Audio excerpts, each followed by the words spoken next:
Unlocked and into the dark. Some things are better left unknown. And I'll never find you here, 'cause no one's ever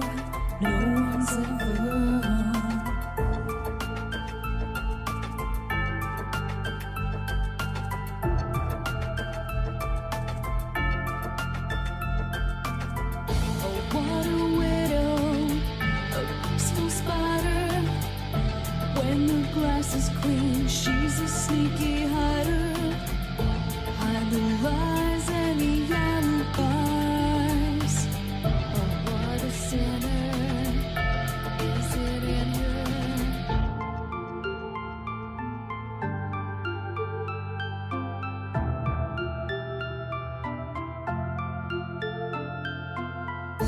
What's the truth in this riddle? Is love really just this simple? I can't seem to find my way in this world that never stays.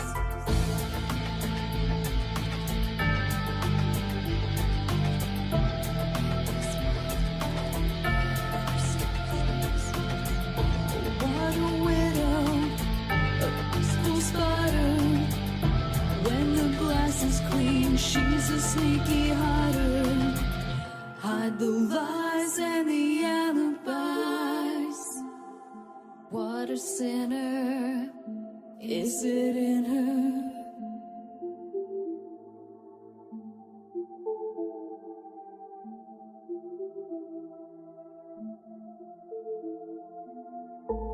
Is this real? Just illusion? I'm lost in the wonderland of confusion.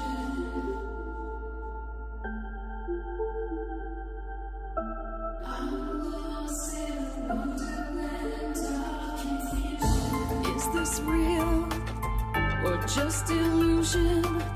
Manifestation or a dark delusion? Is this real or just illusion? I'm lost in a wonderland of confusion.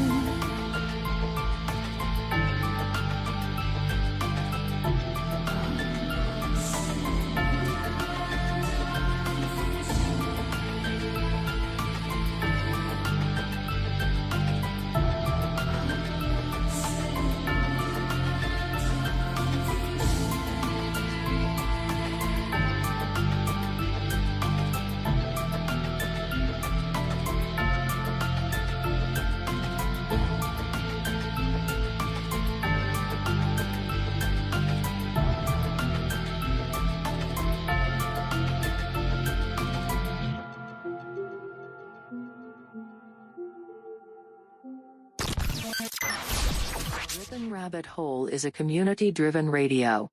At times the community comments may reveal prejudices and other beliefs that we or our sponsors do not condone.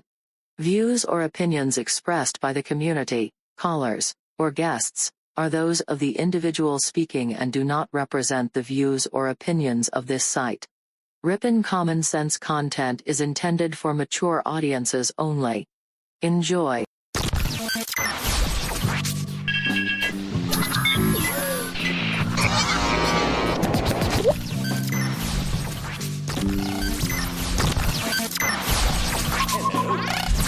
Hello.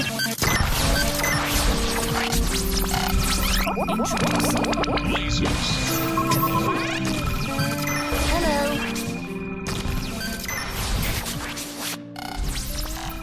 This is My Life DIY, and hi, this is JoJo. Hi, my name is Ash. Hey everybody, it's AJ the Ripon Rabbit. This is Cynthia Sue Larson. This is your man Meta, aka Propagate This Light. And you're now listening to Dark Wolf's Den. To Dark Wolf's Den Show on Ripon Common Sense Radio. This station is now the ultimate power in the universe.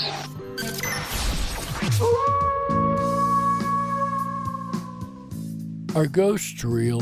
We had 1,000 hours of continuous communication with the spirit world. Does time travel actually exist? The laws of physics seem to be compatible with time machines. You know, sometimes I wonder about reincarnation. Don't you?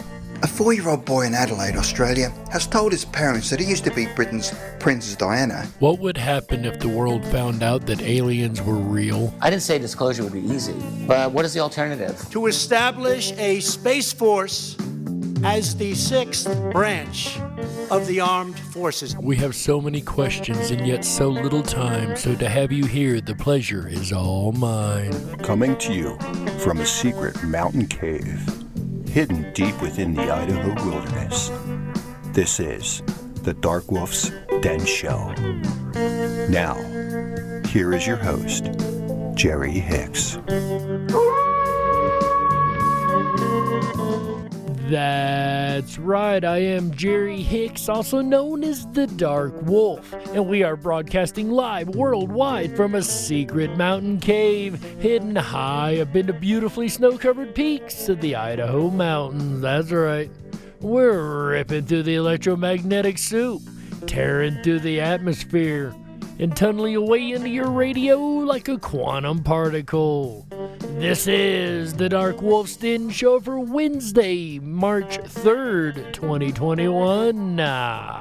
So whether you're on the edge of reality, the edge of the galaxy, or the edge of your seat, we're glad you chose us to be right there with you.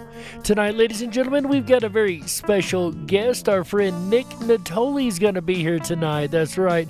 He is a rap artist as well as a paranormal and conspiracy theorist researcher. I'm sure we're going to have a wonderful conversation, and I can't wait to get connected with him over in the Zoom room here in just a couple moments. But first, today in history. We're going to keep a musical theme going tonight, ladies and gentlemen. On this day in 1955, Mr. Elvis Presley makes his very first TV appearance on a broadcast radio show called Louisiana Hayride. That's right. That was on this day in 1955, ladies and gentlemen, and that is today's Today in History. And Elvis has always been a bit of a inspiration for many, many musical artists over the years, and I'm pretty sure our guest tonight will be no different. I'm definitely going to have to ask him that question, right, ladies and gentlemen? Our guest tonight is a a hip-hop artist signed to Warner Chappell Music Publishing. He originally gained fame and notoriety from Bravo's platinum hit and quickly began writing and producing for artists like Zendaya, Snoop Dogg, French Montana, YG, Neon Hitch, Bianca Ryan, Sam Bruno, and countless others. He is based in Hollywood, but from New Jersey originally. He plays 5 instruments and is multi-talented. He has just released his latest album entitled Little Nicky, which sold over 40,000 copies in its first week.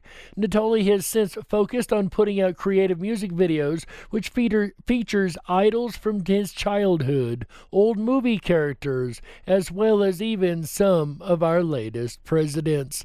And last but not least, ladies and gentlemen, he is here in the den tonight to discuss paranormal conspiracy and all things fun, right? Ladies and gentlemen, without any further ado, we're going to go over here real quick and we're going to connect with Nick in the Zoom room. So go ahead, put ones in the chat room, and let's give him a great big warm welcome from all of you guys, you rabbits out here at the Ripon Rabbit Hole. That's right, ladies and gentlemen, we'll be right back with Nick Nittoli in just a second. And I guess we'll never know, that's how it goes. I guess we'll never know who blew the towers up. The real reason why our troops were rounded up. Lies printed in the paper and the articles. But man, I guess that's how their story goes. They wanna lie and tell you red is blue. Now they wanna act like up is down too. Anything to get you not to find the truth. I've been down this rabbit hole since I was only 22. All right, and ladies and gentlemen, we have with us, as you guys know, the great Nick Nittoli. Thank you so much for being here, Nick. And you actually reached out to me, is that correct? That is correct, and I appreciate you for having me on, man. My absolute pleasure, my friend. So you are a musical artist, is that right? You're a hip-hop musician? I am. And how long have you been doing music? I've been doing music all my life, professionally since I was 22. I got my start on a TV show called Bravo's Platinum Hit. It was kind of like an American Idol for songwriters. It had the same judge from American Idol, Carrie Diagordi, and that was kind of like my foot into the industry. Gotcha. And there are some clips available. Are those on YouTube? You sent me earlier, the Bravo clips? Yeah. Yes. So there's clips on YouTube as well as bravo.com, I think, hosts a couple of them that you can go check out his work on. What was it called again? Platinum? Platinum Hit. Platinum Hit. Bravo's Platinum Hits. That's awesome, man. And after that, you started like writing music for bigger stars. Is that correct? Or were you already writing for some of the big names? Yeah, I did. After the TV show, I started a record label, and that label eventually started working with artists like Snoop Dogg, French Montana, YG, and then I worked with a few other artists on my own, Neon Hitch, Sam Bruno, etc. And then I leveraged that into a publishing deal with Warner Chappell Music Publishing, and I'm still currently signed. I got signed in 2018.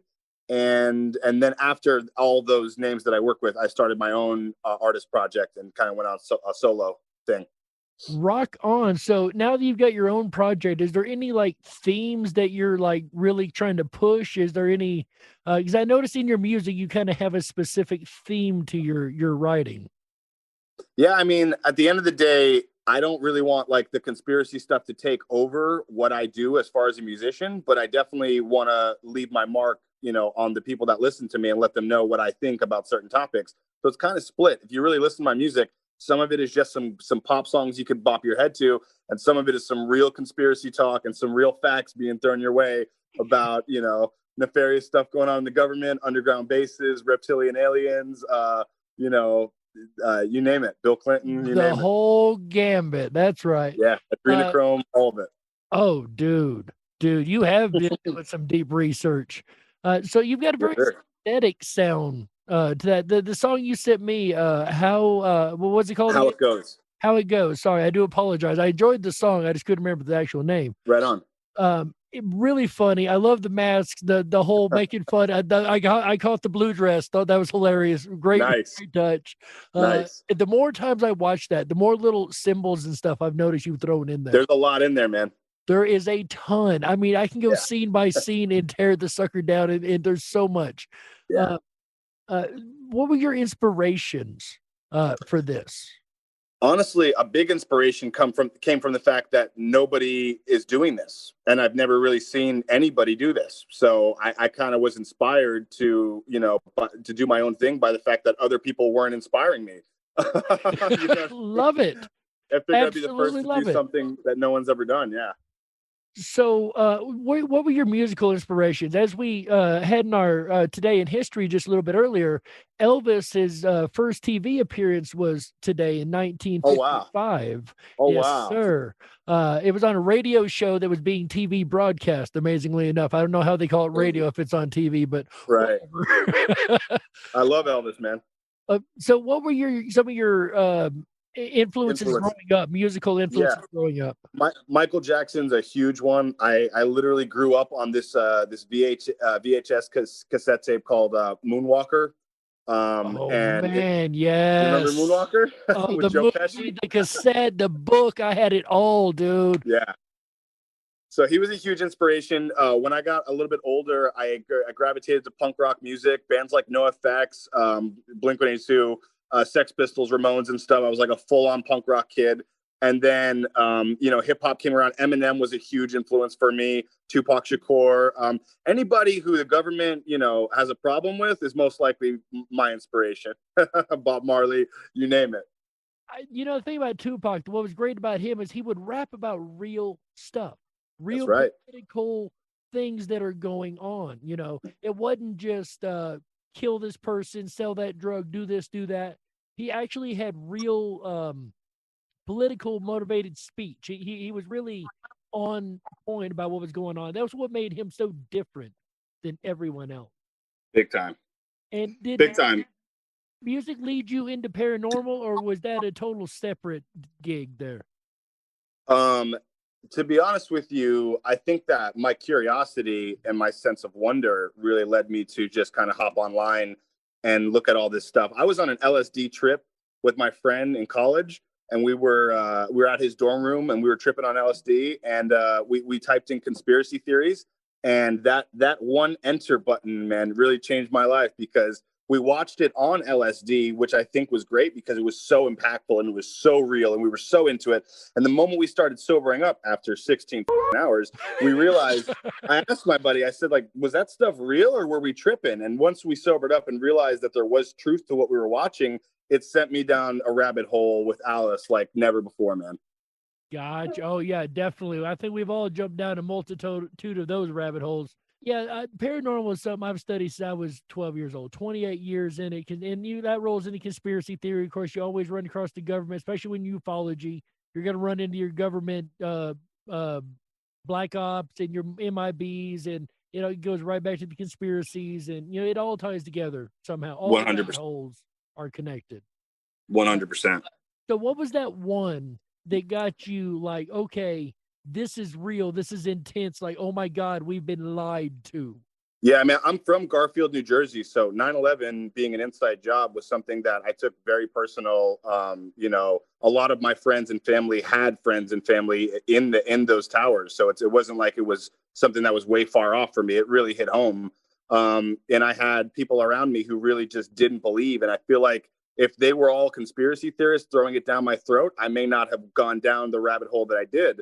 But because they were so in denial of like Building 7 not being hit by a plane, it just kind of woke me up to, the fact that this is a real problem in the aggregate in society, and that it's really important that somebody or a lot of people start waking other people up. It's like the domino effect. One person is strong. And I've always felt that my voice is very powerful. I've never felt like I'm, that I'm not heard, you know what I mean? Or that I'm not powerful. So that kind of led me down the path as well. And I would say you've definitely got a good platform to use that, to put that word out there, to put those messages out there, to wake up the masses. And yeah, I mean, I worked hard for it. It's something that's amazing to see the masses waking up in mass. And have you noticed that in the last couple of years that people are just much more awake to what's not woke, awake to what's going on? I have. I've definitely noticed that. There was a big surge this summer of people that I never thought would get so-called conscious or awake. And there was like soccer moms that were tweeting about adrenochrome and talking about, all this stuff with Epstein and the Wayfair conspiracy. It was a crowd of people that I knew were not conspiracy theorists. And that to me gave me hope more than anything. I did a show a little while back about conspiracy theories. And would you agree that it is one of the most important things in society to have conspiracy theories? Because if not, the bad guys will get away with doing the bad stuff. 100%. I think we should remove PE, physical education, and remove all these, classes that are just like cooking class. I learned how to bake cookies in junior high, as opposed to learning how to manage a checkbook.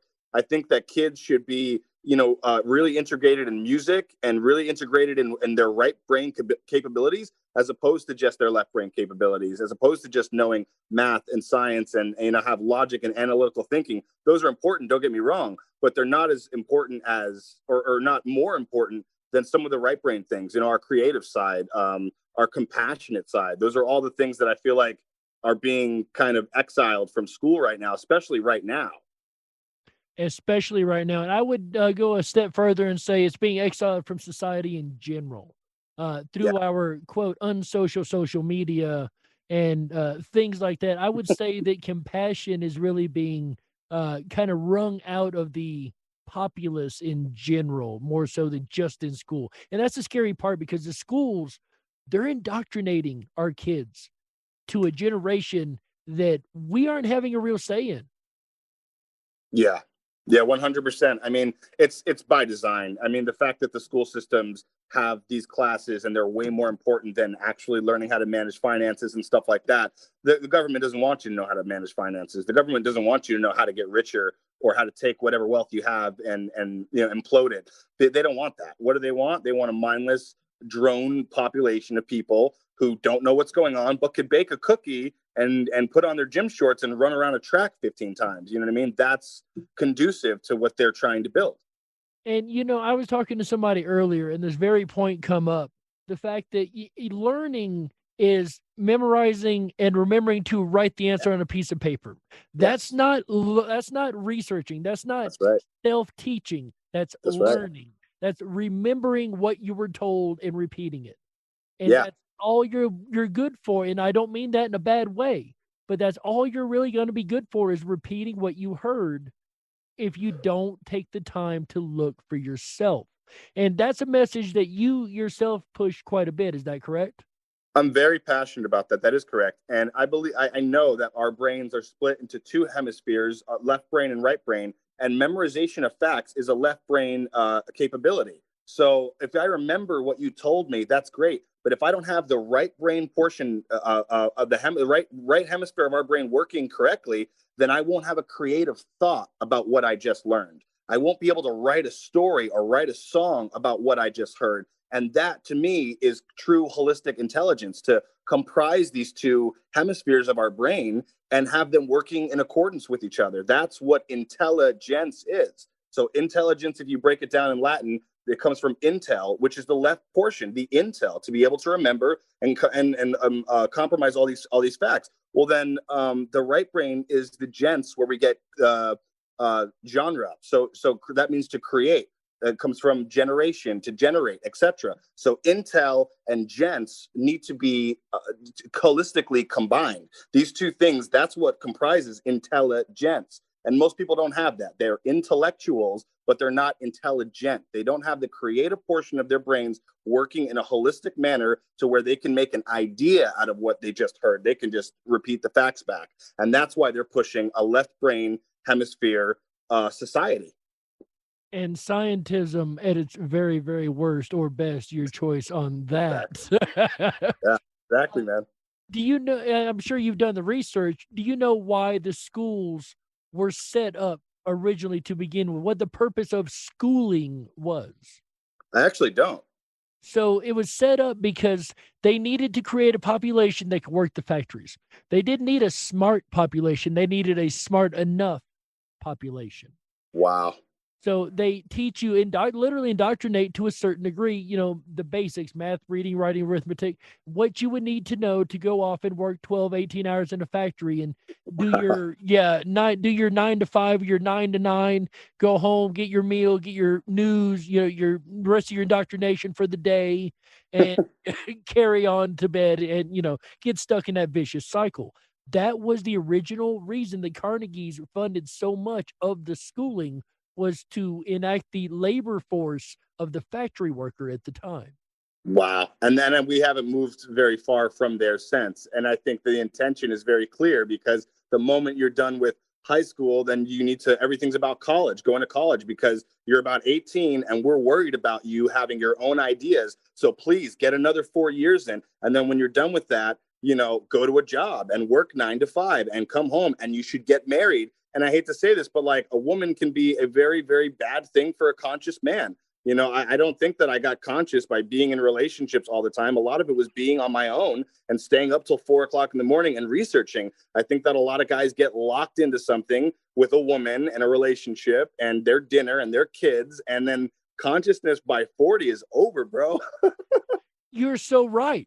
I mean, absolutely. I've had this conversation a lot with some friends in the backstage. I know some over in the chat right now will be agreeing with me. That's you, Juanito, I'm looking at over there. But I've had this conversation quite a bit.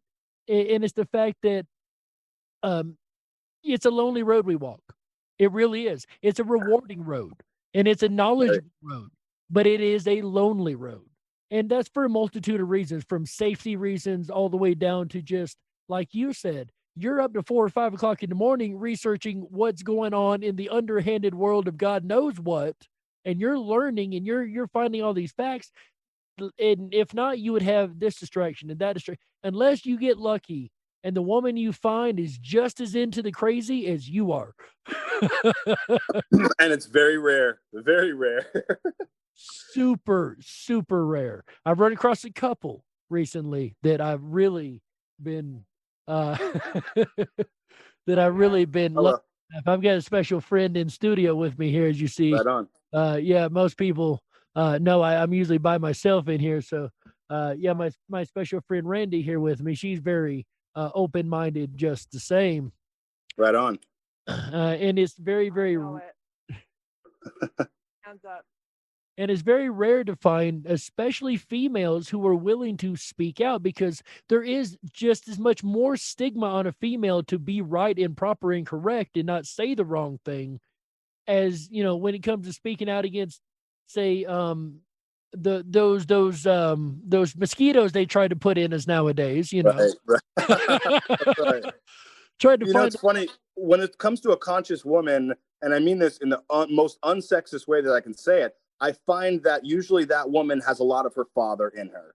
I find that usually the dynamic there is that the gene pool was a little bit more split from dad than it was from mom, because women really don't like this stuff. It's not really their field when it comes to, at the end of the day, like they have an interest in it. But as far as really going down the path of enlightenment and really learning about all this stuff, it's very rare, and it's rare for a reason, because it's kind of, I don't want to say it's a man's job, but it's very masculine to have the balls to kind of go down this path, because you are going to be alone. Your friends are going to leave you, and your parents are going to cast you out. And that's something that you have to be very strong and Teflon for. And most women, you know, would rather take the easier path than the hard one when it comes down to that. So if you find one that is, it's very admirable.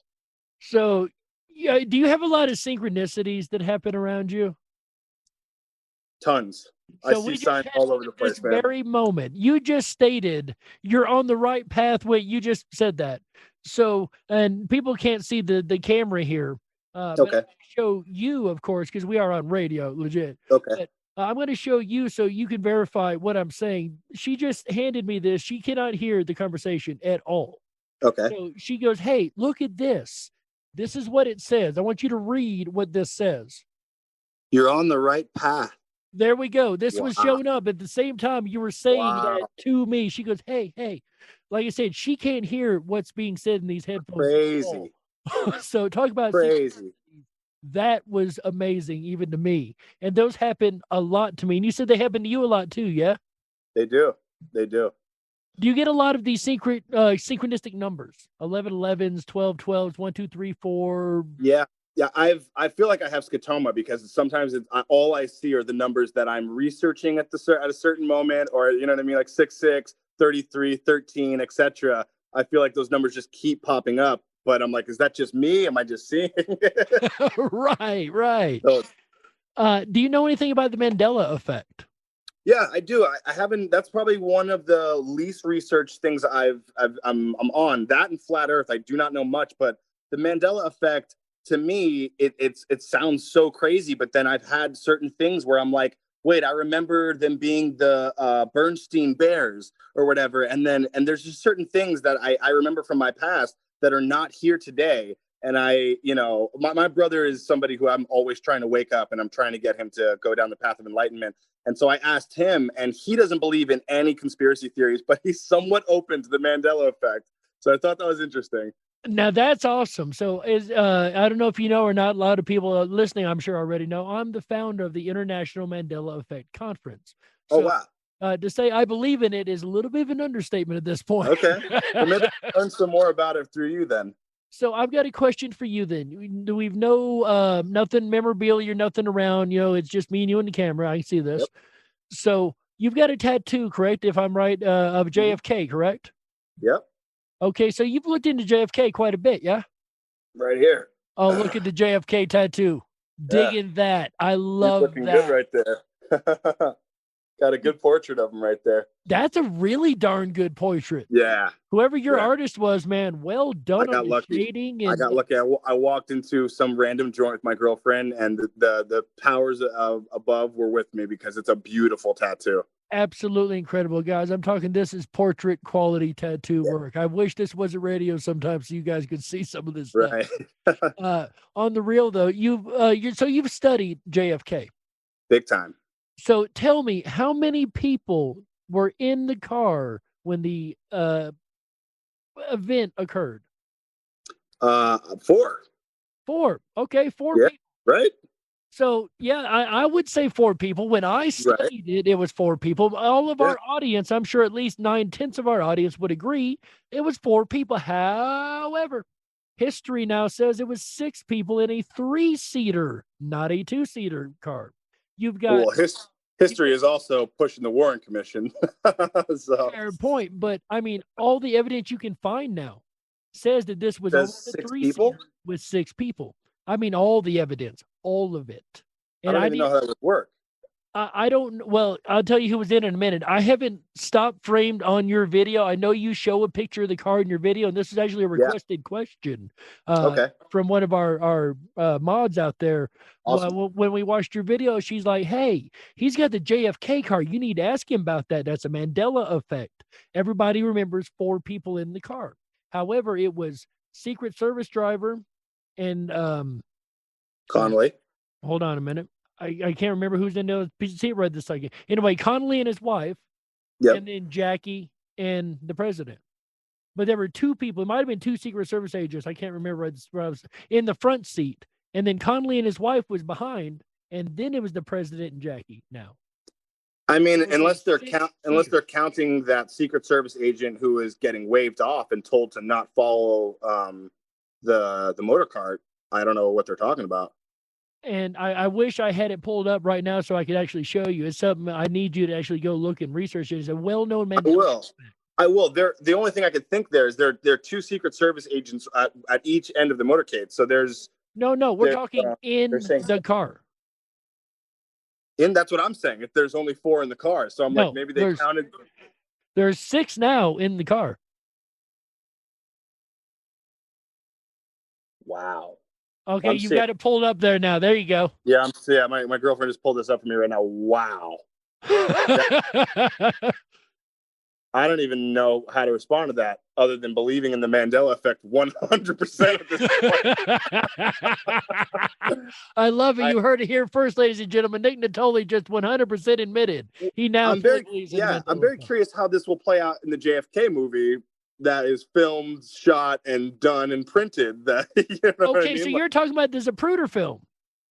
I'm talking about JFK, the movie. The movie. Stone. Gotcha. Yeah. The Stone movie. Ooh, I'm curious myself now. I haven't even thought to go look at that. I'm going to rewatch it tonight after this shit. Nice. Yeah. Luckily, we got a censor button quick enough to catch some of those. So right. Sorry about that. No worries, my friend. Just let's try to minimize it as much as possible. Anyway, but yeah, totally lost my train of thought. So Mandela effect. There we go. Yeah. So JFK is a big one. That's a huge one in the community. I personally remember 4 when I studied it. It was 4. The Zapruder film. You remember seeing the Zapruder film, right? Of course. Was it in black and white or color? Black and white. Never can I find a black and white copy at this point. It never existed in black and white. And the film that I see now is not Zapruder film that I remember. Jackie does completely different. I don't know why Jackie wasn't suspect number 1 if you look at the actions that occur in that film. She literally bends his head over, has her hand to his head like this, and then you see this side go like, we know what happened with the president. I can't be too graphic here. I always attributed that to shock, but it's anything is possible. So right before it happens, she pulls his head down again, her hands like that, and then she's looks like she dropped something behind the seat now. This is my opinion that she looks like she dropped something. Right. But it looks a lot different than the film footage that I remember watching. Yeah. I'm going to have to take a look at all of it again tonight. Yeah, Zapruder, if you can find a black and white Zapruder film, please send it to me. I will. You've got my email. I cannot find a black and white Zapruder, period. Wow. That's crazy, man. it's almost like, I mean, as much as I want to believe that they're just like forces that are doing this, or there's some time warp, it could just be the United States government trying to clean up and, save themselves. You know what I mean? Like, Right. the Mandela effect could just be the machine. I mean, it's not the worst idea, right? I mean, there's all kinds of theories. There's the simulation theory. There's CERN theory. There's a lot of different ideas for why things could be different from the Berenstein Bears, which was the one all it took for me. I was 100% in the moment I see that wasn't right. Yeah, I knew something was funky too. Jiffy, on my channel right now, I made a video in 2018 with all the evidence I could find for Jiffy peanut butter. That is still my most watched video every day. I don't know anything about the Jiffy thing. Please educate me. Do you remember Jiffy peanut butter? Of course. We're going to have to go to break here in just a second, but before we go to break real quick, Jiffy peanut butter has never, ever, ever existed. Okay, now I know the Mandela effect is real. It's always been Jif. Jiffy has never been a thing. It's always had the same color scheme, but it's always been Jif. No, that's incorrect. It was Jiffy. I 100% agree. 100%. There's no even question in my mind for that. Right. I have the image in my mind, in my third eye. I can see Jiffy right now. I know what it looks like. I grew up on that. P&J's is what we lived on, man. We were broke. What you said.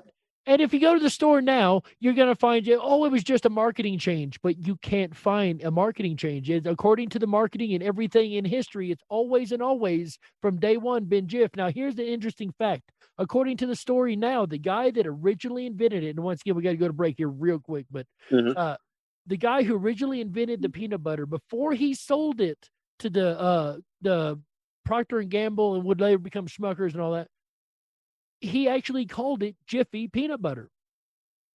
So that's a fact. We know that it was called Jiffy. By the original creator, but when he sold it and it became a commercial brand, it was never sold as a commercial brand as Jiffy. That's the only way we would know it as Jiffy, from the store shelves. You know what I mean? No, man, I got to. Yeah, that doesn't make any sense. It was definitely called Jiffy peanut butter. I had a box of it, It was the cheap. It was the good stuff. I was right. And people said, well, now it's whatever their Jif slogan is now. Choose your mom, choose Jif. No, it was lunch in a Jiffy. Freaking remember the slogan. It was lunch in a Jiffy. Man, that's so crazy. But you can't find any of that now. All right, so we got to go ahead and take a network break right here. So, Nick, go ahead and hold on one moment. Ladies and gentlemen, we will be back after these messages. Don't you touch that dial. That's right. We got to stoke the fires and run off the men in black. Don't touch that dial. We'll be right back. That's right. Your weekend has begun, and so has your month. Hi, everyone. It's AJ, the Ripon Rabbit. Are you enjoying tonight's look at special guest Nick Nittoli? I know I am. If you haven't done so already, please make sure to thumb up this video, hit that subscribe button, and ring that bell. You'll get our notifications every time we go live. We're here every Wednesday, Thursday, Friday, Saturday, and Sunday nights, bringing you the very best of common sense radio, the Ripon Rabbit Hole. Jerry Hicks will return again tomorrow night, Thursday, March 4th, 2021. Step into the den as Jerry explores and howls at the paranormal subject, the Stone Sphere Mystery. I have no idea what the Stone Sphere Mystery is, but I can't wait, as I know Jerry will do it justice. It starts at 7 p.m. Pacific, 10/9 Central. All shows begin at 7 p.m. Pacific, 10/9 Central. Then we'll head back into Friday night with the Ripon Rabbit Hole live show as we explore humor. Now, we've covered anger and jealousy, and now we're going to tackle humor. And I have to take my top hats off and a big shout out to my mother, who is 70 years old today. Happy birthday, Mom. Mama Rabbit. Oh my goodness. It's your birthday. And it's her suggestion that we do a show on humor. So in honor of you, Mom, on your special day, your wish is my command. That's right. Friday night, come along with me as we dive through the rabbit hole of humor together. And I am going to have some humorous stories involving Mama Rabbit that night. I look forward to sharing them with you. And then Saturday night, March 6th. Can you believe it? It's March already. It makes no sense. Explore the rabbit hole in the art of conversation. Let's talk about it. Come along with me as we explore ways to increase and enhance your daily conversations. That ought to be a lot of fun. Speaking of fun, I had a tremendous amount of fun last night in the Backstage VIP chat lounge where Champion Sports Nation, aka CSN, debuted a monthly tradition back there last night with Tuesday night videos. Happens the first Tuesday of every month, just like the Fantastic Fun Show happens the first Sunday of every month. And as CSN put it last night, start the week fantastically fun and end the week fantastically fun. I'll see you Sunday night, and we'll see if CSN will remain seated on the throne, or perhaps will you knock him down and take the crown? We'll find out.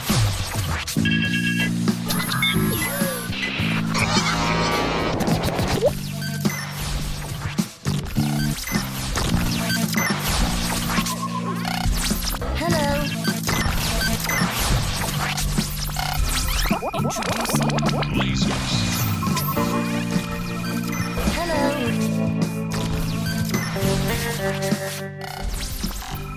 This is My Life DIY, and Hi, this is JoJo. Hi, my name is Oz. Hey everybody, it's AJ the Ripon Rabbit. This is Cynthia Sue Larson. This is your man Meta, aka Propagate This Light. And you're now listening to Dark Wolf's Den. The Dark Wolf's Den Show on Ripon Common Sense Radio. If you were meant to be controlled, you would have come with a remote, but you didn't. And that's why you listen to the Dark Wolf's Den Show. Now, here is your host, Jerry Hicks. That's right, I am Jerry Hicks, also known as the Dark Wolf.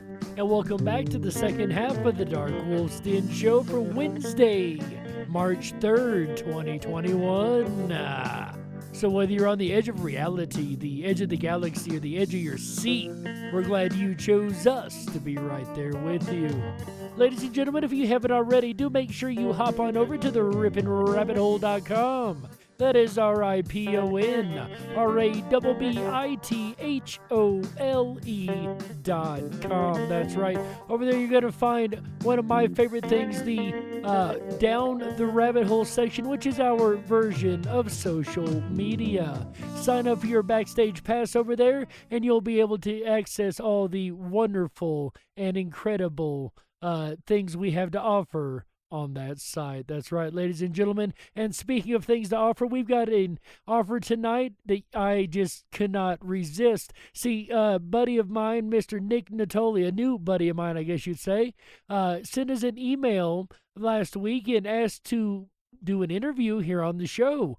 First person who's ever reached out to me for an interview, so of course we gladly took him up on the offer. And if you've missed the first half, definitely go back and listen to it. You've missed one heck of a conversation already. And we're going to continue on with the second half and get back into the conversation. So give me just a moment. We'll get connected back over to the Zoom room and we'll get Nick back on the line. We'll be right back after just a moment. I ain't gotta say too much, you already know. No secrets anymore. Seems like everybody knows. There's no lies left to expose.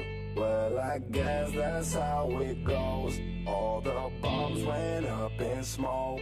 All the stars and stripes in bold. All his stories Barry wrote.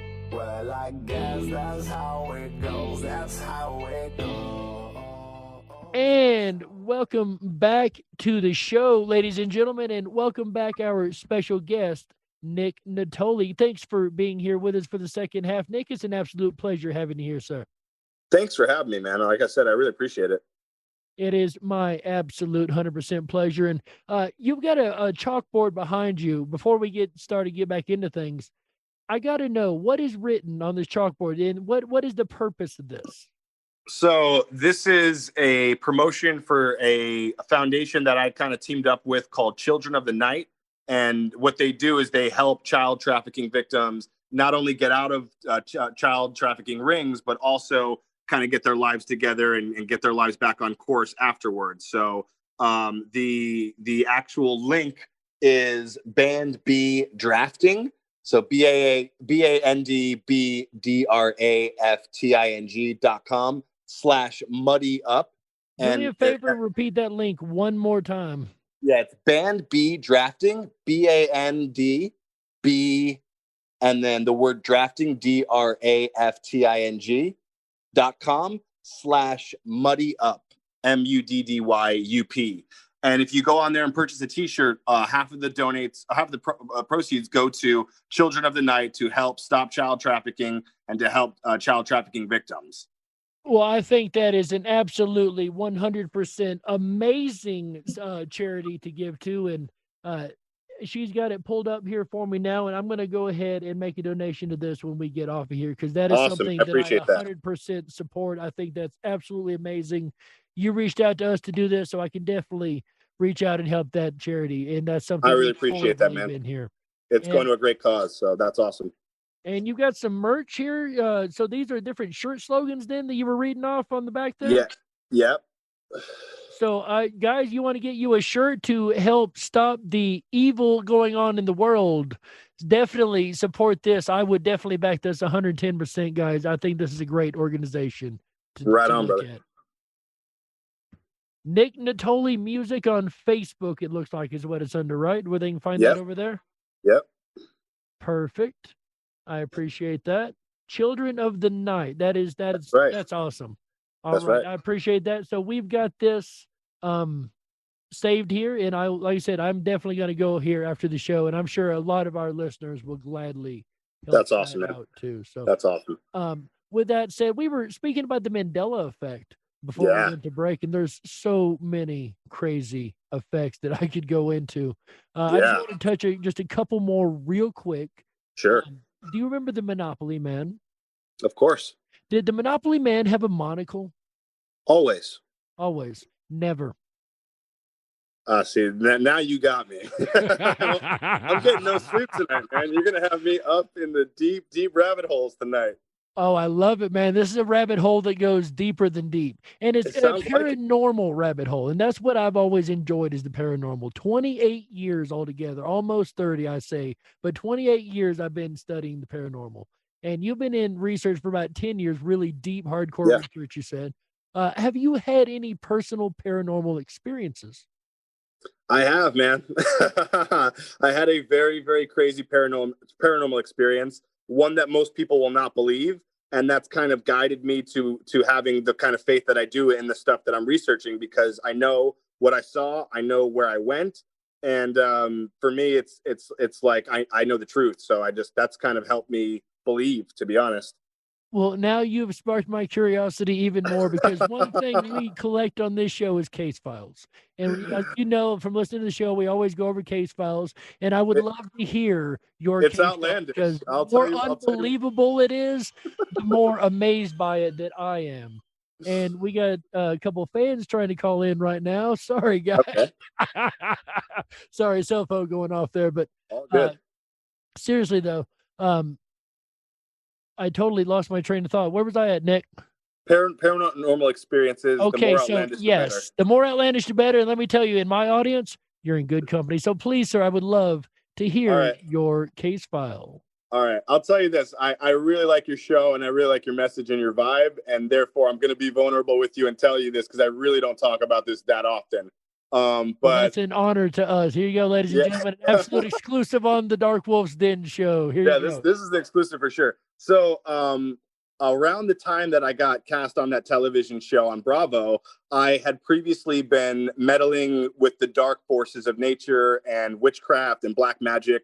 And I kind of had more of a dark side to me at that point than a light side. And I actually ended up selling my soul to the devil, quote unquote, as much as you could do it. I mean, every method that you've ever read about or heard about, I did it. I gave blood, and I sacrificed stuff. I'll just say that to sell my soul to the devil for riches, fame, everything, a music contract, you name it. After I got off the TV show, I was with a female friend of mine in an apartment that was directly across the street from a Freemason temple. And that was just by design, that I wasn't going there or anything.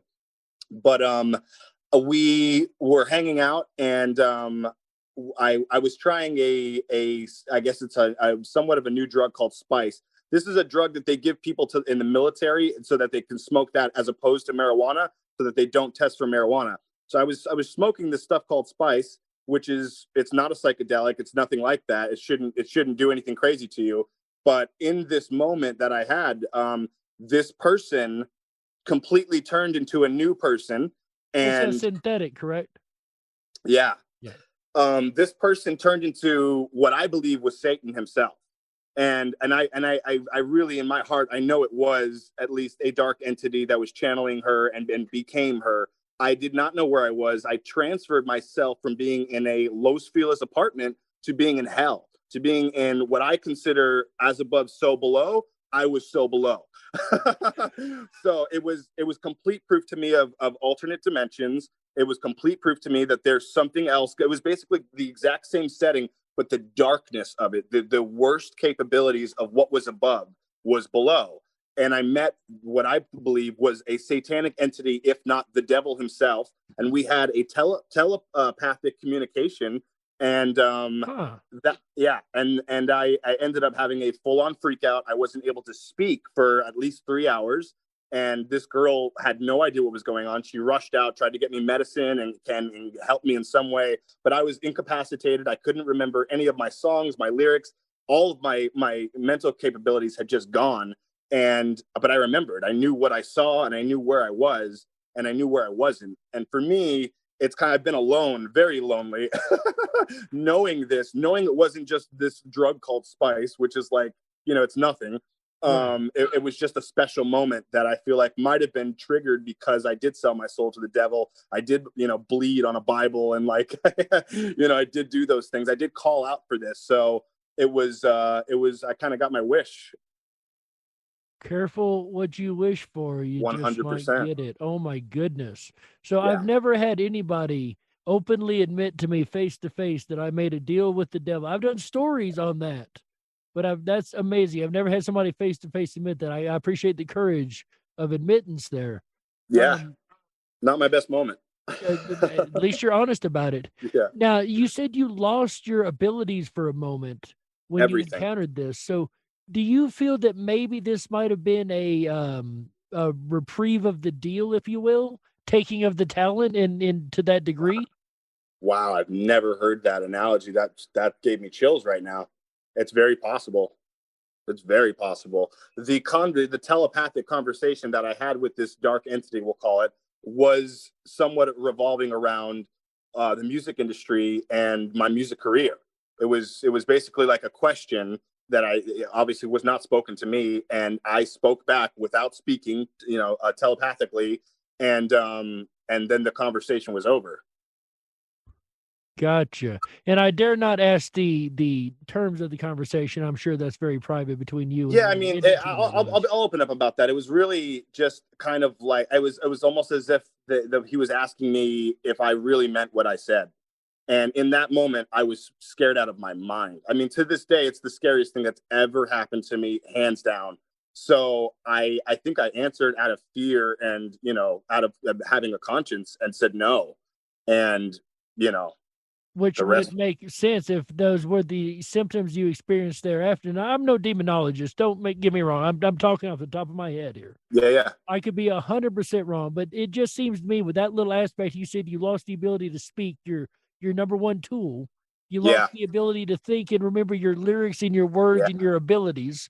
So, and the only reason I tried to do that, remember my lyrics, is because I always know that's something I'll never forget. I'm like, remember your favorite song. Remember the first song you wrote, whatever it is, stuff that I know is like deeply rooted in my self-conscious. And I was blank. I couldn't remember a thing. I couldn't speak. The woman who I was with says that she saw in my eyes. She's like, I knew you weren't here. And that's why I called my friend. I went and got help. She rushed in the house with Benadryl. She didn't know what to do. Right. But she was trying to help me. You know, she knew. She was, you know, she knew something was going on. Obviously, she didn't know what. That's wild. You're right. I wouldn't say unbelievable because I've studied a lot of different cases. And as far as demonology goes, let's be honest, it's kind of tame. Yeah. I've heard a lot crazier. Yeah. Yeah, but that's wild. Sorry, like I said, I got a little distraction in studio today. It's kind of messing with me. Normally I'm a little more focused there. No, you're good, man. You're doing great. But man, again, that's a tame experience, tame case file compared to some I've read, but scary just the same. I'm not going to say I wouldn't be having to change my pants after that myself. Yeah. Yeah. I mean, for me, it's still the scariest thing that's ever happened to me.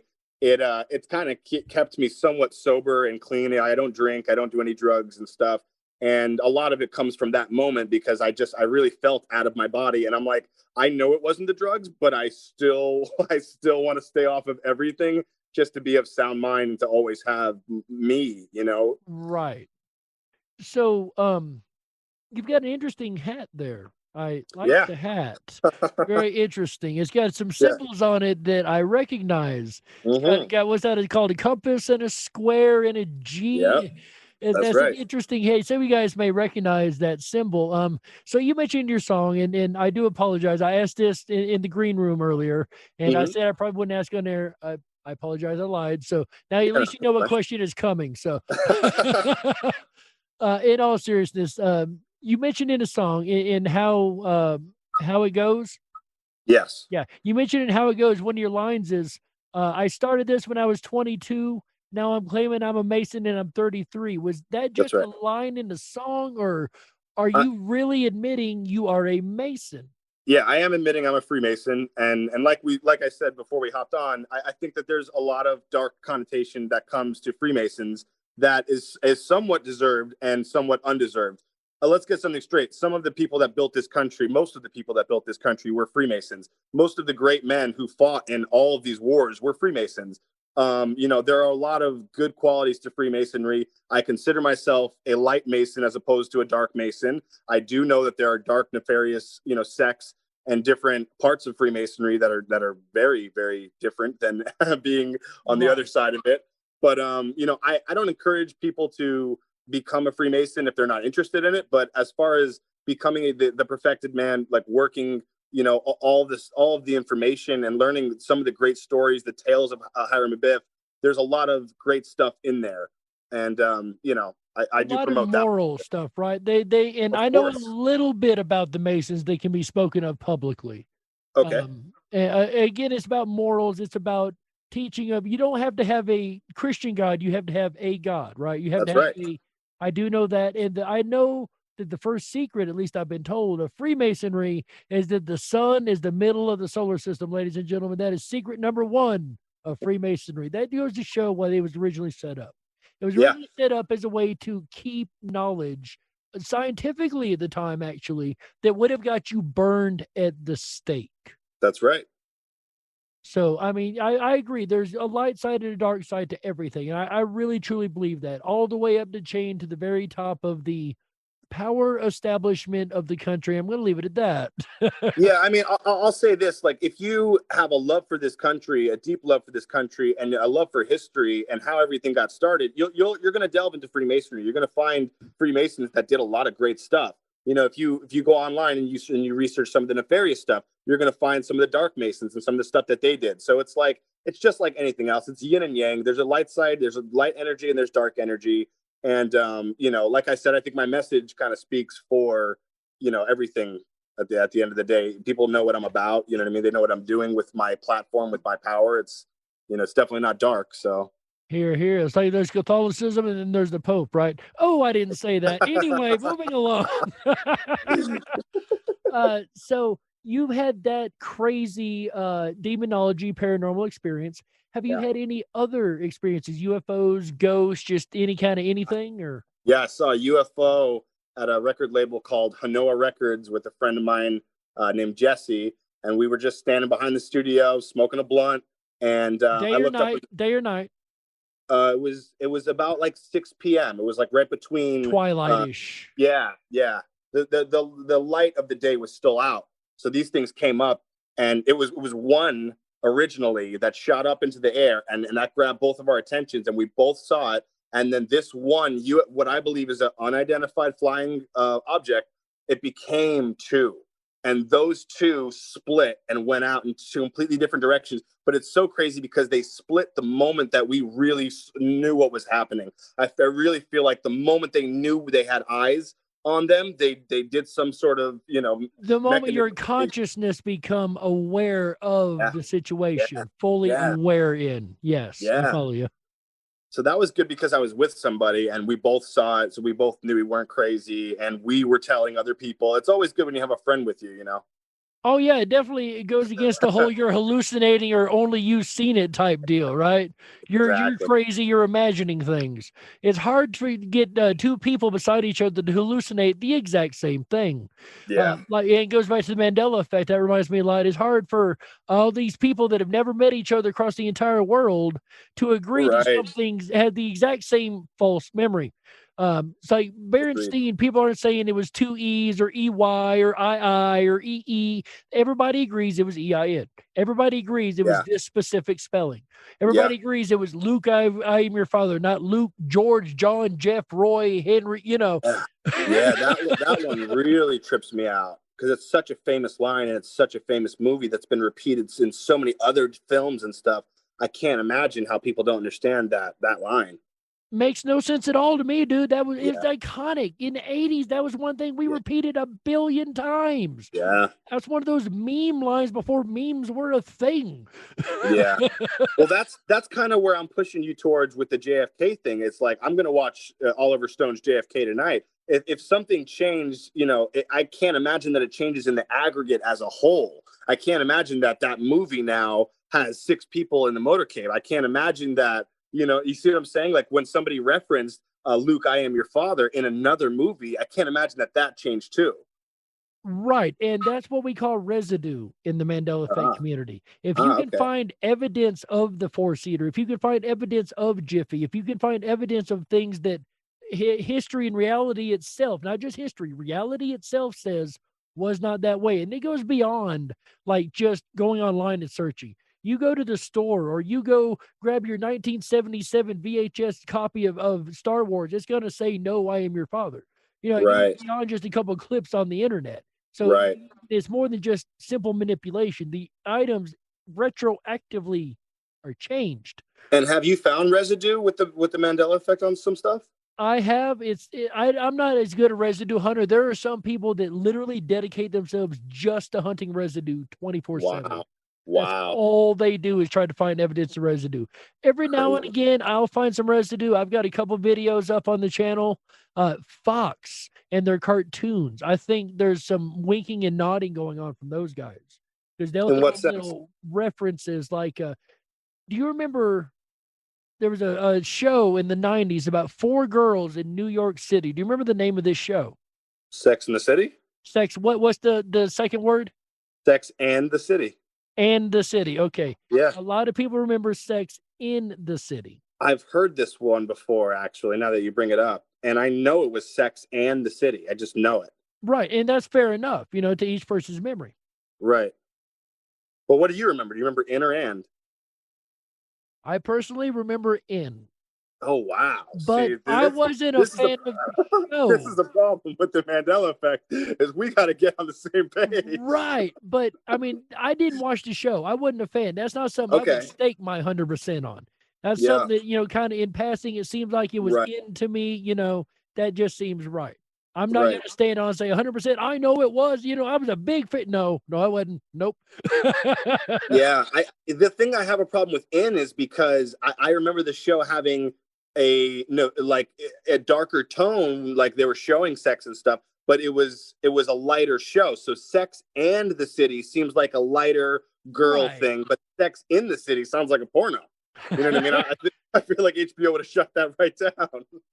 I feel like HBO would have done it to get the ratings, but I mean, it's HBO we're talking about. They competed with Skinamax, let's be honest. But the reason I brought that up is about 3 or 4 times I've heard reference on these different Fox cartoons from Bless the Hearts to The Simpsons, where they reference Sex in the City.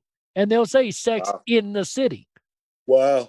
Or they'll reference just these little small references that if you aren't in the know, you're not going to know. It's not like they're blatantly making fun of something or the Mandela people, or it's if you aren't Mandela affected, it's just going to go over as one of those goofy, corny cartoon jokes, and you're never going to think another thing of it. Right. Stewie and Brian and in Family Guy, I can't remember which one they did, but they made a reference to Berenstein. They made a reference to the Berenstein, as a matter of fact. Okay. Woodward and Berenstein. Do you remember who Woodward and Berenstein were? No. Nixon. The lawyers that took down Nixon. Oh, okay. So they had found in the cartoon, Brian and Stewie had found this thing about Pawtucket Pat that founded Quahog, this brand new information. They're going to uncover it. And Brian says, we're going to be like, what's his name? Berenstein. And then it jumps over and shows Papa Bear in a deep throat type situation in a parking garage, handing over a piece of paper saying, follow the honey. I mean, clear Berenstein reference. Wow. It doesn't work any other way. The lawyer's name is still Berenstein. That was part of the Nixon. I think that Seth MacFarlane is a guy who, and that's the creator of Family Guy for your listeners who don't know. Yes. I think that he's a guy who has a lot of inside knowledge. I mean, this guy apparently had a plane ticket on 9/11 to be on that trip and somehow got out of it. So that should raise red flags right away. How did that happen? He says that he drank too much the night before and that he overslept and missed his flight. And therefore, he saved his life by not getting on the 9/11 planes. But I think it's obviously a lot more obvious that somebody either tipped him off or knew what was happening and told him to not get on that plane. So if you look, there's so many time travel references. He only talks about Back to the Future, so much so that in his film, his Western film, A Million Ways to Die in the West, they open a barn door and all of a sudden you got Christopher Lloyd sitting in there with the DeLorean. He's obsessed with time travel. That's why Stewie is always time traveling and building new time travel devices. And really peep your eyes to what's going on in that show. And they're talking about everything. It's very, occulted, but it's there. So let me play devil's advocate, and I don't disagree with him occulting things. And let's be clear about the word occult, because I know most of my audience understands the meaning, but occulted does not mean a dark group of people that are making stuff. Does not. Occulted means hidden, kept secret. That's right. That's all that word means. I know the Christians have put one heck of a connotation on it, but it actually just means hidden. That's why I love Latin breakdowns, because if you really look at the Latin and Greek breakdowns, which is the majority of colloquial English nowadays, you're going to see that that word comes from the word oculus, which means eye. So they're literally just saying, out of view of the eye, what's hidden, what you cannot see. So that's why you see ocular this and ocular that when you're going to somebody who's working on your eyes or giving you contacts or glasses. It's all ocular, ocu this. So that's where the word comes from. And if it's occulted, it's hide from the ocular.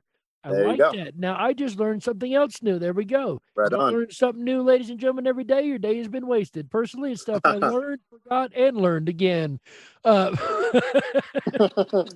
there was a point to, I was going to play devil's advocate on this because 9/11, I've studied quite a bit as on another side, though. Not more so for the 9/11, because if you buy 9/11, let's be honest, I've said this 100 times. If you buy the official story of 9/11, you have to literally suspend the laws of physics for 24 hours. That's right. I know it's a load of haha there, but that aside, premonition is something that I've done a lot of study into.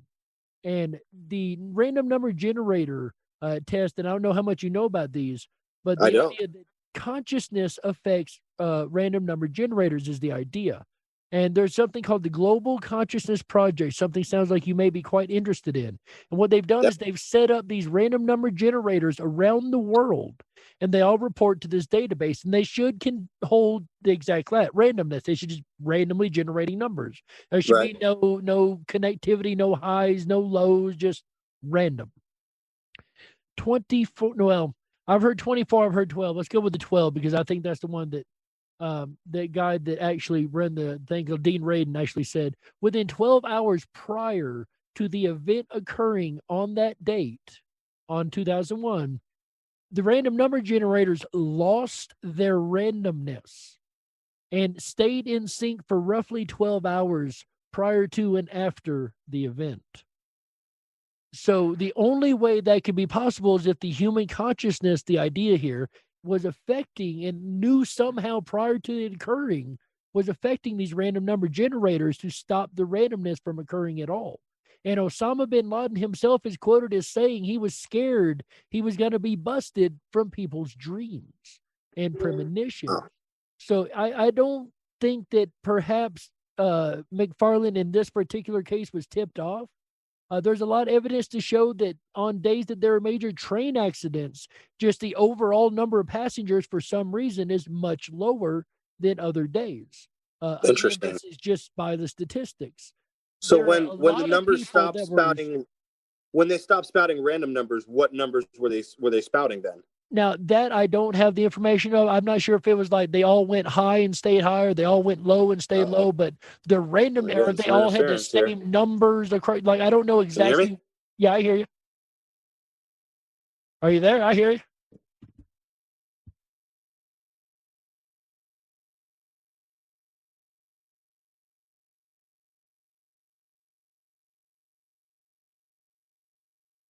Can you hear me, buddy? All right, there we go. I guess I had a little internet burp there. Sorry about that. Or a CIA burp. Yeah, CIA burp. There you go. Those CIA guys, they're evil, I tell you what. I was convinced for a long time that they had went rogue. Now I'm convinced that they're all rogue. All of the alphabets are rogue. Exactly. Okay, I got one more Mandela effect for you. How old are you, sir, if you don't mind me asking? 33. 33. I know that. You've told me 15 times tonight, and I've repeated it 4. So, so you remember Ed McMahon, right? Ed McMahon, the wrestler. No, not Vince McMahon. Oh, that's Ed Vince McMahon. The old guy. Yeah, vaguely. Okay, so that wouldn't really affect you. Wait. Is he a 9/11 truther? No. Ed McMahon's no longer with us. Ed McMahon was on the Johnny Carson show years back. And he used to work for this company. It was a sweepstakes company. Do you remember, Randy? Do you remember what sweepstakes company he used to work for? It was the not Will Fortune, sweepstakes. They used to send out the mailers all the time. Yeah. Why are you asking me right now? Because he wouldn't give me an answer, so I thought maybe you would. Okay. So I don't want to lead the question. So it was Publishers Clearinghouse that a lot of people remember him working for. And they sent out the mailers with his little symbol on it. That sounds familiar. That sounds familiar. Okay, I don't want to lead. Once again, I hate leading the answer here. No, go ahead. He's never worked for that company. Apparently, he always worked for a company called American Family Publishers with Dick Clark. I don't remember him working for this other company. I remember him being part of Publishers Clearinghouse.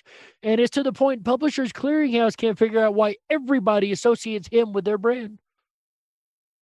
Wow. Yeah. Still to this day, they can't figure out why people keep associated with him. And according to history, he's never worked there anyway. Reality says he's never worked for him. It's crazy. I didn't know, like, you're on that cusp. I wasn't sure if you would remember that one or not. You know what I mean? No. All right. So it has been an absolute pleasure. Nick, is there anything that you would like to say before we close out here? Any message you would like to get out? Anything you that we haven't covered? Anything? Well, again, I just want to thank you for having me on. I think that the BBC link that I sent you is a good reference for people if they want to go on and see some of the stuff that I talked about. My Instagram at Nick Nittoli, NickNittoli. there's a few truther posts on there that I think that your crowd will like. And you can find me on everything at Nick Nittoli. That is awesome. And we'll try to put those links. He sent me a laundry list of links to drop here in the description below. So we'll try to remember to get those in there. If not in there right now, they will be really, really soon. Awesome. On this other, once again, can you go over this other foundation you're working with? I think this is really, really awesome. Yeah, the link is www.band, B-A-N-D, B, the letter B, and then drafting, drafting.com/muddy, M-U-D-D-Y, up. And you can go ahead and purchase a t-shirt on there. And some of the proceeds will go to Children of the Night, which, like I mentioned earlier, helps children out of sex trafficking and then helps them kind of establish a life after getting out of that life. And the t-shirts, I believe I'm seeing here, are $15, right? Is that a standard price or? Yes, sir.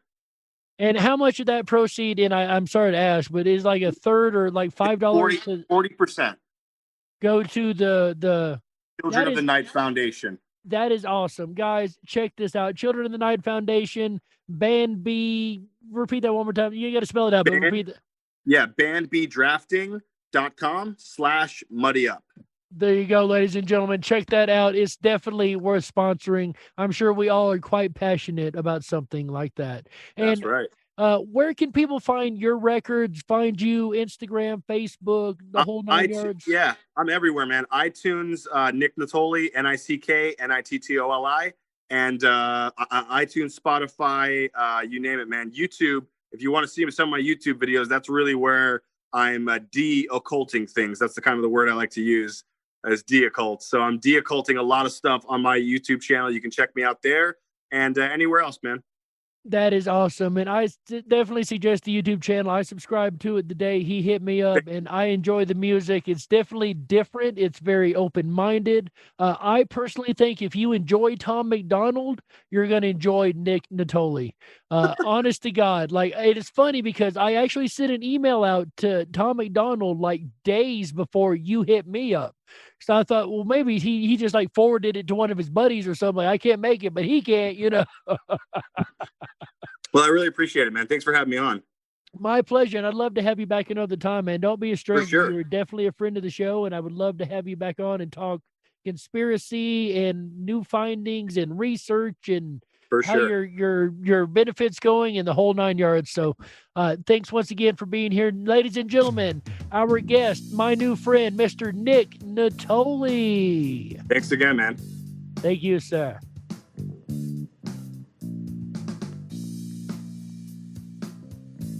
We got to close it out. That's right. That's it for this episode of the Dark Wolves Den Show for Wednesday, March 3rd, 2021.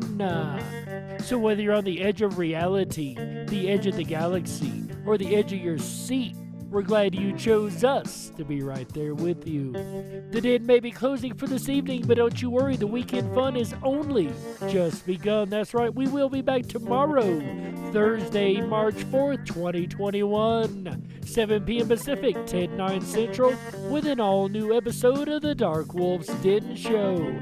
Tomorrow night, we're going to be howling at the mysteries of the stone spheres found all across the world. From Costa Rica to the many, many islands they've been found on, there's a certain mystery that are questioned within these stones. And we're going to discuss all that and more tomorrow, Thursday, May 4th, 2021. Then Friday, May 5th, 2021, 7 p.m. Pacific, 10/9 Central. Our network partner, AJ the Ripon Rabbit, will be back with another episode of the Ripon Rabbit Hole Live Show. That's right. On Friday, he's going to be tackling one of the topics that I really enjoy, guys. I think you're going to enjoy it too. It's a really, really funny topic. As a matter of fact, it happens to be humor. That's right. Humor is something that is a very, very amazing tool, a tool that I like to use to get points across very often. So it's definitely a useful tool and can be used for both good and bad, right? I'm sure AJ will cover all of that and more Friday, March 5th, 2021. 7 p.m. Pacific, 10/9 Central. Then on Saturday, March 6th, 2021, 7 p.m. Pacific, 10/9 Central, AJ will be back to discuss the art of conversation and perhaps build on this topic of humor and how to use it well in the art of conversation, right? I'm sure there's a whole lot of rabbit holes to jump down that night. That is, once again, Saturday, March 6th, 2021, 7 p.m. Pacific, 10/9 Central. All shows here on the network start at 7 p.m. Pacific, 10/9 Central. Then on Sunday, come back for the most fun you can have on radio. That's right. It is the Fantastic Fun Show, the March edition.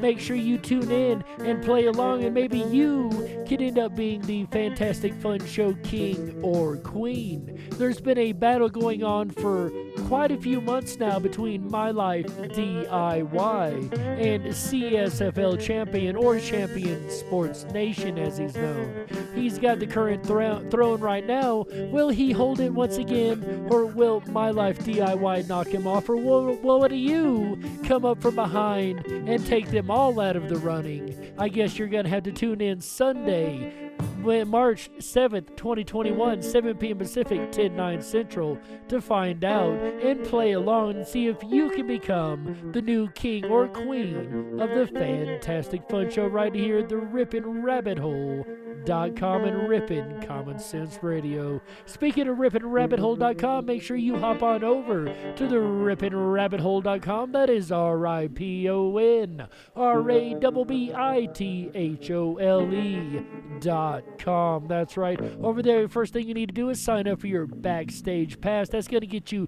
the VIP access to all the amazing features that we offer on this site. What kind of amazing features? Well, first you can jump down the rabbit hole and check out our social media alternative. If you're tired of the big boys deciding what is and is not a fact, come on over where you can share your facts freely and have people to really help you research the real information. That is down the rabbit hole at the RipponRabbitHole.com. And while you're over there, make sure you come on over and join me, where I'm going to be right after the show, ladies and gentlemen, over in the 24/7 Backstage Lounge. That's right. Over there, you're going to hang out with a group of people. We have an international crew over there. As a matter of fact, I popped in after I got off my regular job last night and finished out the Tuesday night videos with the help of Mr. Champion Sports Nation. It was a lot of fun hanging out with you guys that were over there in the VIP last night. And it was lots of fun being able to carry on that DJ torch and pick up and continue to play those amazing Beatles songs last night, because let me tell you, he's done a great job over there. He only does it once a month, but it is worth catching if you're lucky enough to be over in the 24/7 Backstage Lounge. Like I said, I'm going to be there right after the show, and I would love to see you guys over there. Also, when you sign up for this Backstage Pass, you automatically are entered to receive our emails every Wednesday. We send one email a week. We do not sell your information. We keep it only on file so that we can send you this amazing information about all the shows coming up, both the Wolf Dens and the Rabbit Holes, that we explore every week right here on Ripon Common Sense Radio. And it's in a format that you can send to your friends, your family, your family's friends, or your friend's family, right? You can send it to everybody you think might be interested in the amazing variety of topics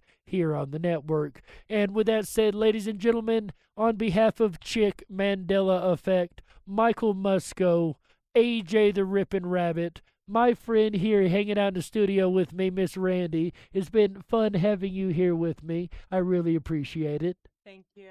And thank you. And ladies and gentlemen, on behalf of all these folks and everybody at Ripon Common Sense Radio, my name is Jerry Hicks, also known as the Dark Wolf.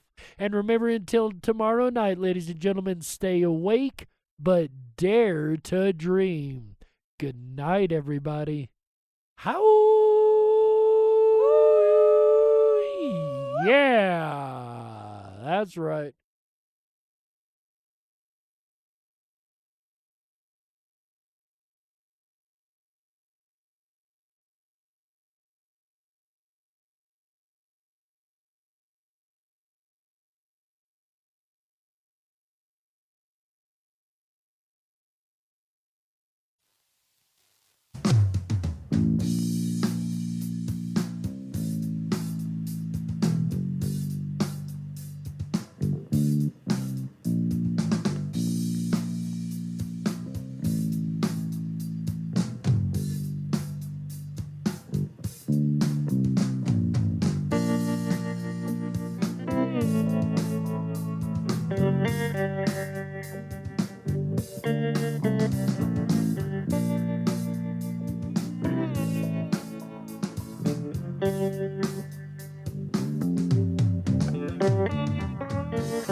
I'm lost and into the dark. Some things are better left unknown. And I'll never find you here, 'cause no one's ever home.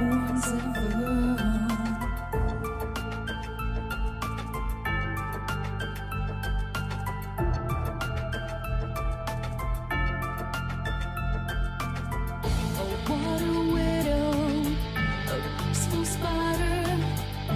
When the glass is clean, she's a sneaky hider.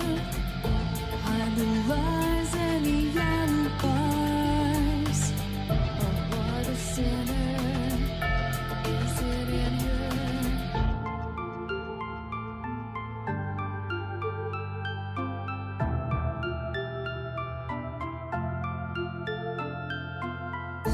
What's the truth in this riddle? Is love really just this simple? I can't seem to find my way in this world that never stays.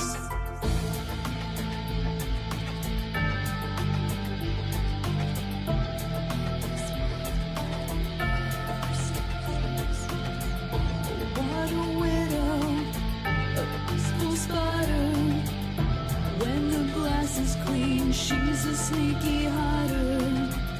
Hide the lies and the alibis. What a sinner is it in her?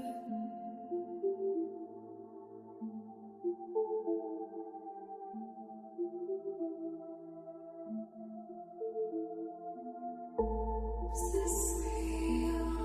Just illusion? I'm lost in the wonderland of confusion.